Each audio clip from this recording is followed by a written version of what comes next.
สมเสยกองป้องกันอากาศสมเสยกองป้องกันอากาศที่มีความสามารถอาหารนิยมถึงว่าโจรอากาศอเมริกาถึงว่าโจรอากาศกองพันใหญ่ป้องกันอากาศ641แม่นกลุ่มกองหนึ่งในกำลังหลักแหล่งของเหล่าหบป้องกันอากาศกองทัพประชาชนลาวซึ่งได้รับการสร้างตั้งขึ้นอย่างเป็นทางการในวันที่24มิถุนายน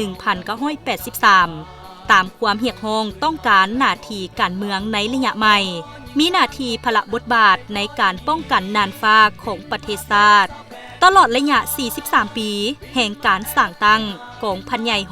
641สามารถญาติได้ผลงานอันใหญ่หลวงมีหลายกลุ่มกองได้หับน้ำมยศกองวิลสน